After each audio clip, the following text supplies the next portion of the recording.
is enough said.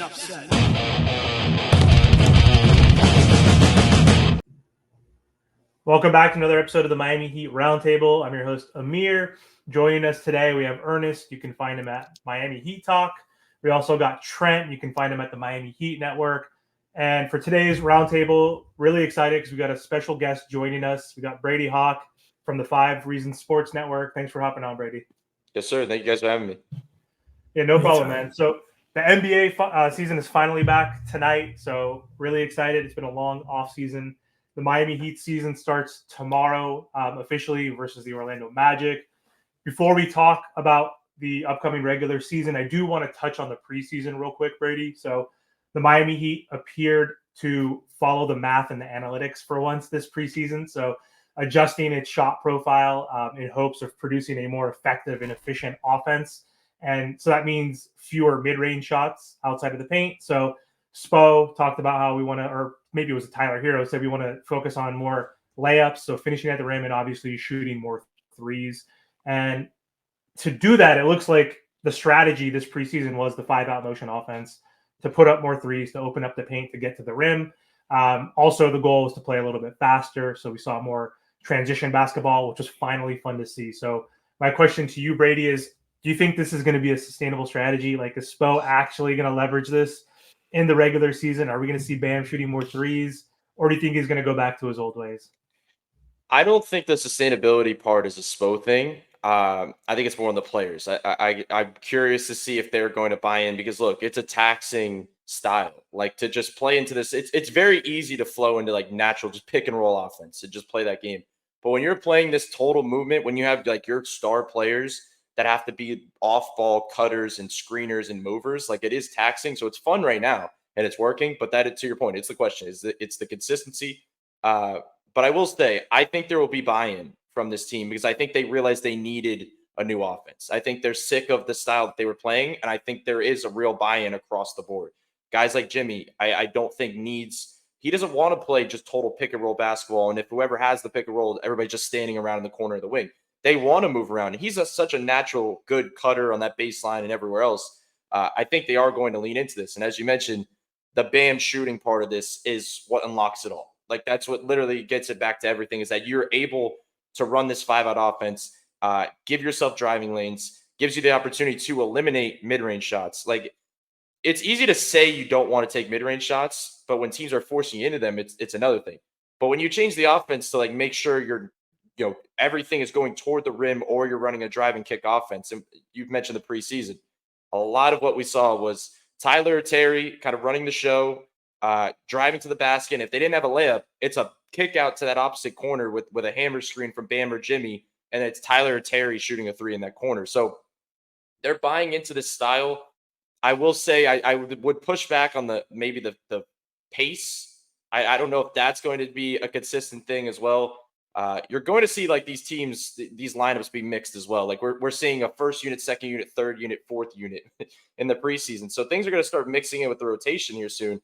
I don't know how the pace is going to look all together, like when you're playing consistently throughout games. So that I'm curious to see. It's going to be a lot of Jovic, going to be a lot of Terry, but I'm confident of what I've seen, at least in the half court offense. I think it's a good sign early, but it's about consistency. Okay. Good point, bro. Appreciate that, Brady. I mean, I'm really excited about the new Miami Heat offense, the way it's looking. I'm looking to see how they translate that into the season. So that's very exciting. But one thing I do want to ask you, my guy, and I'm sure a lot of Heat fans are going to have their ear glued to this one, because one thing we saw in the preseason was kind of like what the rotation is going to be. You saw the starting lineup. You saw who was coming off the bench. One main guy we didn't see coming off the bench is the first round pick, Khalil Ware. You saw him finishing games with the young guys. You know, that was fun. You saw him chase down blocks.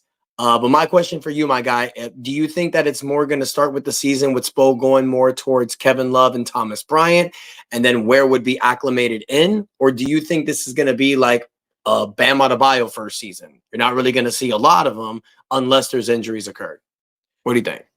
So I'll say it definitely is pretty clear he's the fourth big on this roster right now. Like, and I think I think we knew Love would kind of be the second big coming in. The surprise factor was that Spo trusts Thomas Bryant more than Ware at this stage, which I think it definitely was surprising. in my eyes, I think Ware has a season sort of like best case scenario. It's like Jovic last year, and that's best case scenario where he doesn't play first 41 games, second half of the season. It's like, okay, Love is logging a lot of minutes early in the season. We have to find a way to plug something in here. And it's like, okay, Ware's developed throughout the season. Let's see what he can do. Other than that, I don't really see him being in the rotation. Like, it seems like this is going to be kind of one of those long-term projects. And when I say long-term, I just mean kind of waiting out a year. Like, it's just not playing major minutes in his rookie season.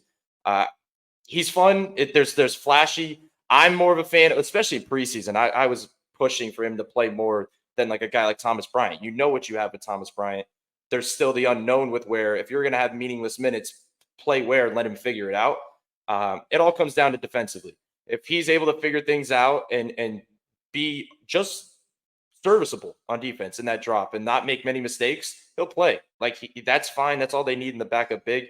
But I do think there is a little bit of development to be made with like the stuff that he had, early in the draft process, which is like the consistency of his game and because putting it all out there, the workhorse stuff. He's getting pushed around a little bit in the preseason. So I just think he's going to bulk up. He's going to get bigger. He's going to get stronger. It's going to be all this stuff outside the scenes that we're not seeing. And then, like I said, best case scenario, he plays down the stretch of the regular season and we see where we go from there. But it feels like it's going to be, a lot of DNPs throughout this regular season. Got to hit those threes also. What's up, Brady? Can you hear me? Yes, sir. So my question is to you, man, and thanks for hopping on the show.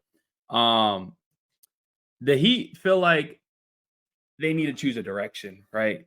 With Jimmy's extension and with all the young talent that we have, I'm a little confused when it comes to the Heat, right? You got Kel'el Ware, who is one of the best players on the roster, obviously including Jimmy, Bam, and Tyler, in my opinion.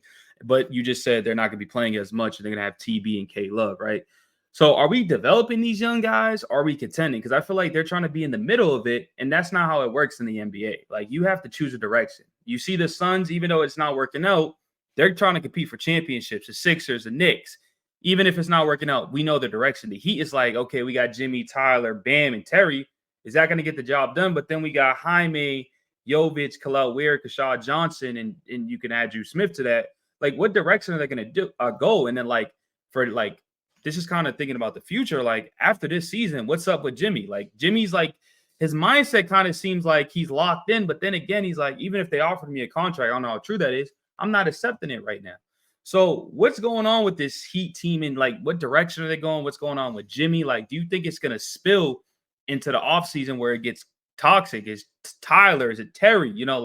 Kind of threw a lot of questions at you, but like, I'm still kind of, I don't know, For sure. I think it depends on who you ask in terms of the direction thing, because I think they're clearly in the middle. To your point, when you're a playing team, you're in the middle. Like, if you're not at the top 5, top 6 in the East, and you're also not at the bottom of the team, you're middle ground. And when you bring back similar roster over and over again, it's clear you're not, picking a direction, as you're saying. It feels like this team, if they were totally contending, they're in the works of a consolidation trade. Like, they have enough young pieces, the guys that you mentioned, like the Jaimes, the Jovic's of the world, that they could do that.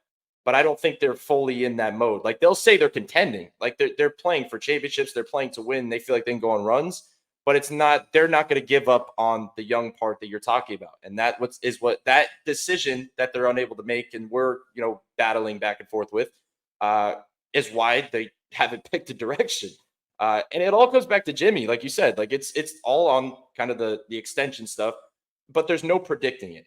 There's no predicting. We can't say you're going to pick a direction at this trade deadline, because nobody knows what's going to happen in the offseason. Nobody knows what's going to happen, play out this season, play out in the playoffs, and what his mindset's going to be at that time. Because what he's saying now could be totally different than what we're hearing in June.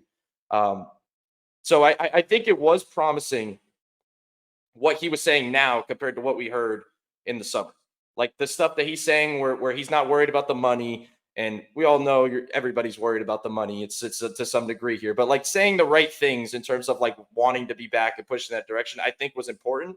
So they're going to play it on their timeline, but I don't see them picking the direction of going full youth, of going full rebuild or anything in that direction.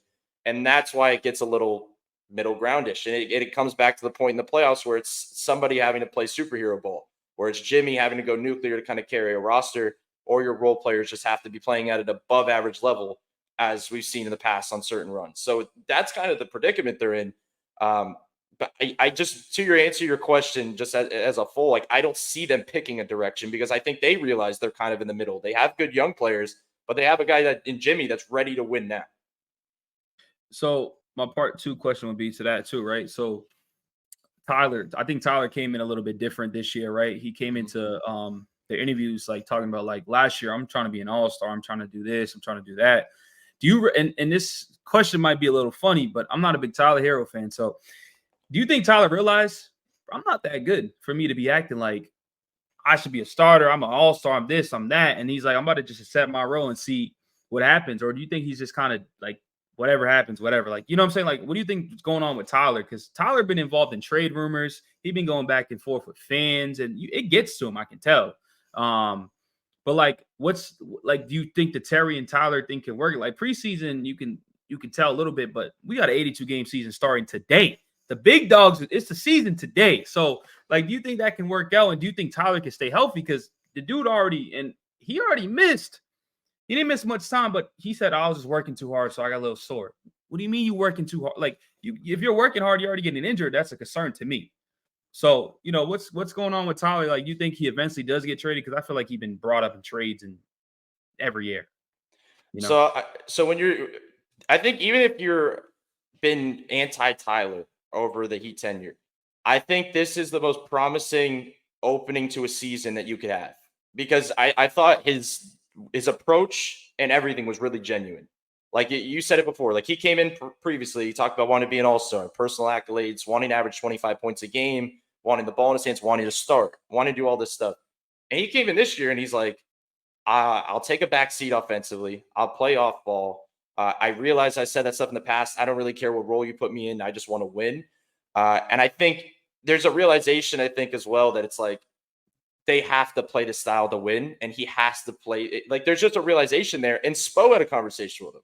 Spo talked in this offseason about style of play in the offense, and it all came back. And they didn't say it at the beginning, but I think everybody realized it was like, we want you to have less dribbles, less pick and roll, like less with the ball in your hands, because we want you like less bogged down offense, but also he's a really good spot up shooter.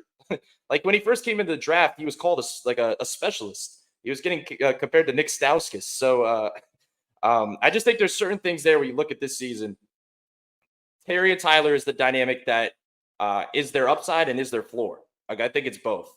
I think it's what takes them to the next level offensively, but I think the inefficient games that we saw last season at times could really hurt them. And if there is an efficiency here where it's Tyler taking more stuff not off the dribble and kind of off spot ups, and Terry kind of knows his role now too, where it's like he's not going to be getting up the shot attempts that we once expected. It's not going to be the shot attempts that we saw late in the season last year. Like he's going to be playing a much more efficient style. That if this can happen consistently, the stuff we saw in preseason, I think it can work. Now the question is, as we said at the beginning of the show, how long is this going to last fully?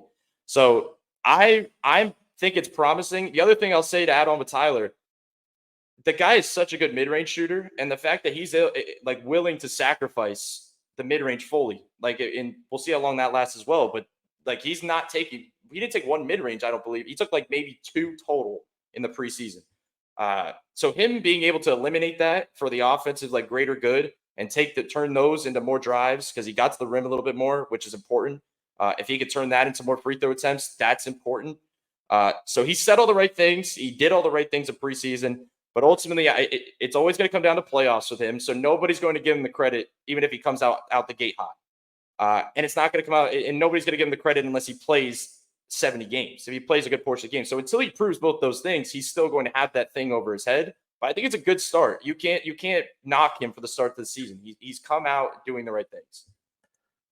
I mean, it makes sense too. He's played 67 games, is the most he's played in a season, and he's only 24 years old. So we need him on the court. So availability was the biggest thing that Pat Riley brought up, at the end of year presser. And then obviously this year it's a focus. And Jimmy has been saying, I don't care about the money, yada, yada, yada. I just want to play and win, and I want to play as many games as possible. Tyler, I think, had a quote today or yesterday saying the same thing. Like, I don't really care. Again, I'm bought into my role. Like I am a good off ball like player, right? Because like I didn't realize how good of an off ball shooter I am. So he's buying into the system. He knows he needs to be available. But the thing here is we've never been healthy for the past 6 years, and it's like since Jimmy Butler's joined this team. I mean, Jimmy Butler's never missed like less than 20 games per season, right? He's missed 100 games in 5 years. So my question to you though is, how much faith do you have in this team if they are healthy? Let's say miraculously this is the healthiest season we've had, and we have multiple guys who played 70 games.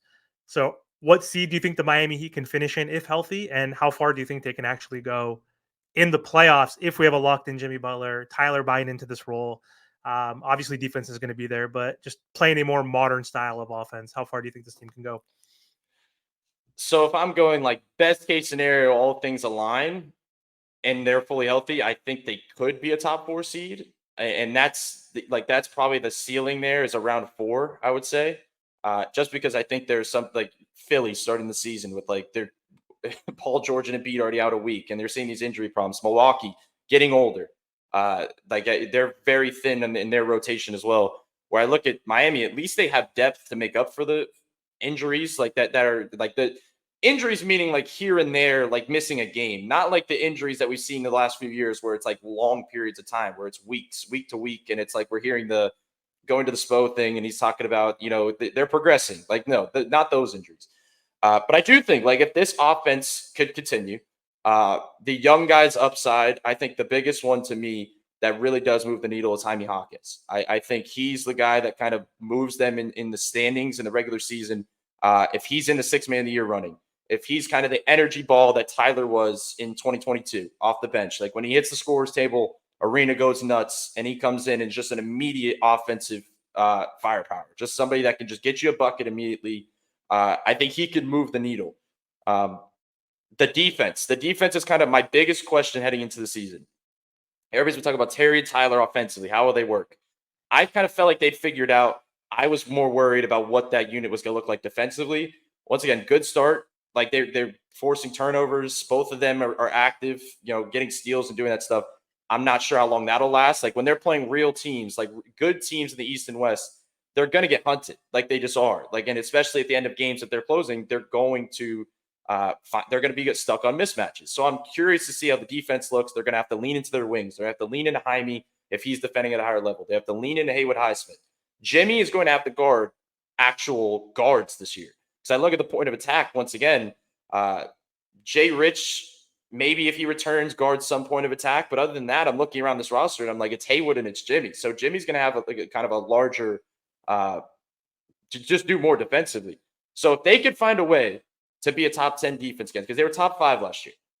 So I'm saying to myself, if they're going to take a leap offensively and not be bottom 10 again, so if they're going to take a leap offensively, they could be around where they were defensively and just say, let's say top 10.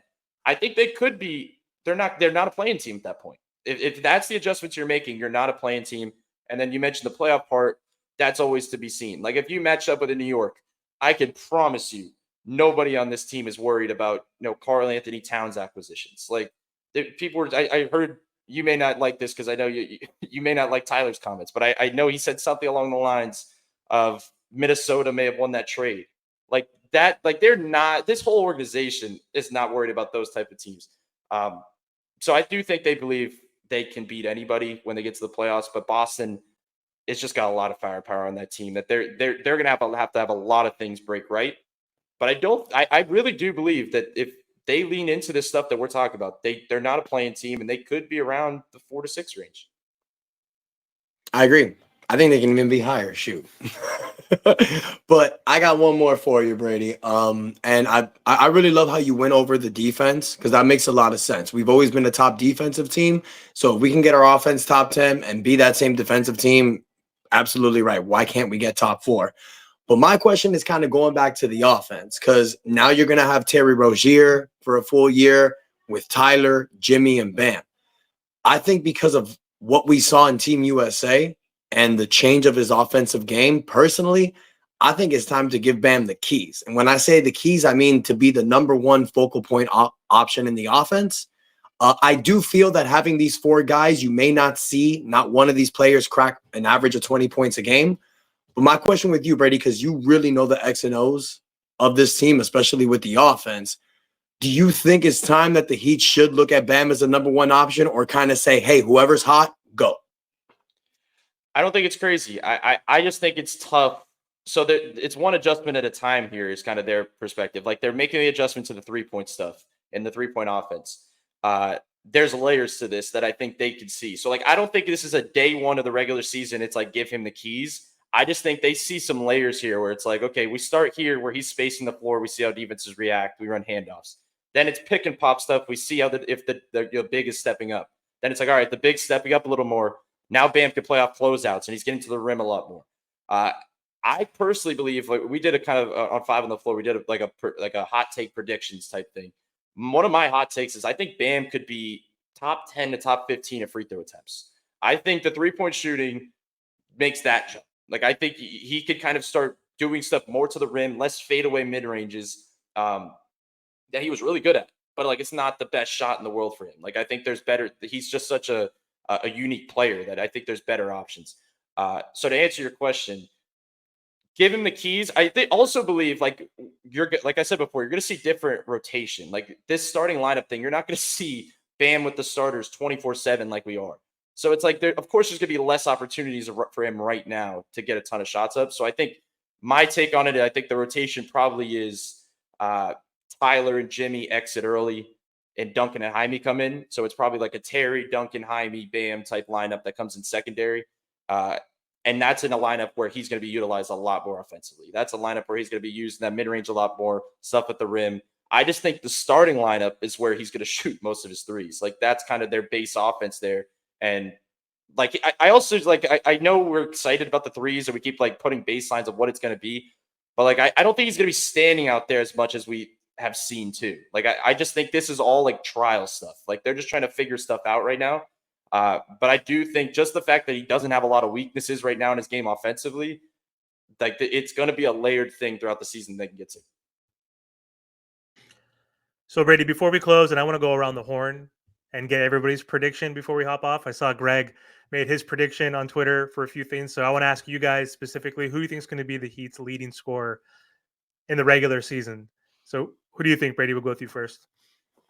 They're one of the tougher teams to predict with this because they have like 3 guys that are going to be hovering around each other. But for some of the reasons that I just talked about, I kind of do think this is the year it is Bam. I know a lot of people are saying it's Tyler, but I do think, look, if he's shooting 35, let's say 35% from 3, and he's getting up 2 to 3 attempts, like let's just go bare minimum. Like that's a points per game jump alone. Like that gets things up. And then you add in the fact that I really do believe you see more free throw attempts from him.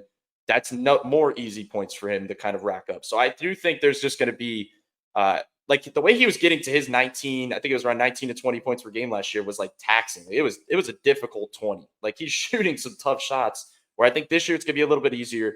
And more than anything, knock on wood somewhere right here, he's been the most available player. Like he's the guy that's consistently going to be there. So if Jimmy's out, a certain number of games, he's the guy that's picking up the slack. If anybody's out, like he's picking up the points per game slack. And that's really where you see the difference, I feel like, on this roster with the scoring.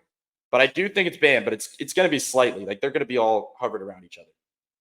Yeah, it makes sense. Trent, who do you think is going to be the leading scorer before we hop? I know this is not going to happen because of having Tyler on the roster.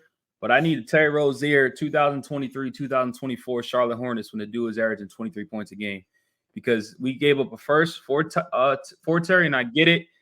It's different roles, different teams. We have a better roster constructed and stuff like that.